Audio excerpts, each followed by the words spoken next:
So it's that time of year again. It is the festive season.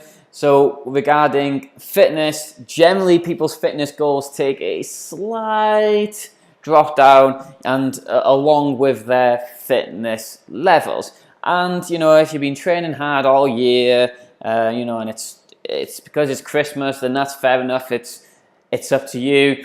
Having said that, let's actually look at the impact that might have on your fitness levels. Let's start off with cardiovascular fitness because that is generally the first one to go. After about 2 weeks, you will see a noticeable difference in your cardiovascular fitness. More specifically, VO2 max can drop up to 20% after 2 weeks. Obviously, that's in extreme cases, but that would be you would notice and feel the difference. Then we've got strength. And strength takes a little bit longer to drop. Pushing up to like 3 weeks is where you'll start noticing, a difference in strength.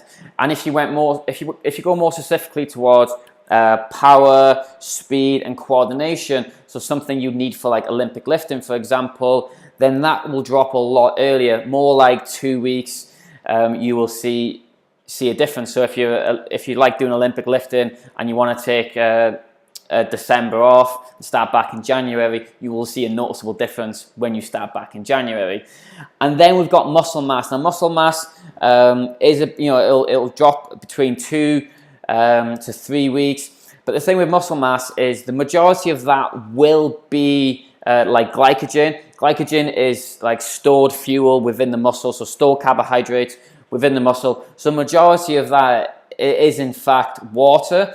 So the good thing about that is you're going to be able to build that back up relatively quickly. When you start training again. Having said that, if you're taking December, if you're about muscle building, developing, and you're taking 2 to 3 weeks off, come Christmas Day, you might have lost, a noticeable kind of size.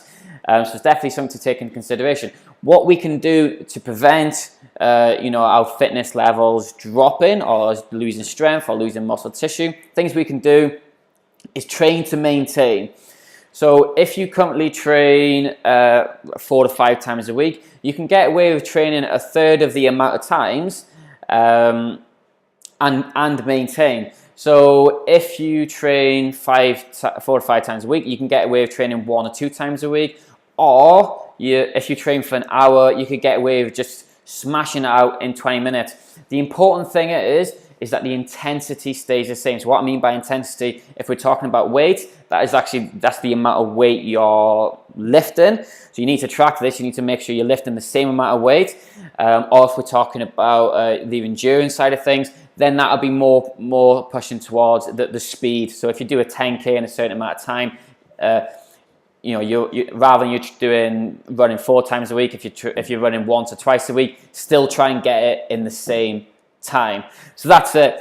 If you in my opinion, if you want to maintain your results and you don't want to be massively struggling in January, then train to maintain. Make sure the intensity is there, and every session, if you're training less or you're training a short amount of time, every session you are working hard and getting the results you want to get, and obviously maintaining the body that you've worked so hard to achieve.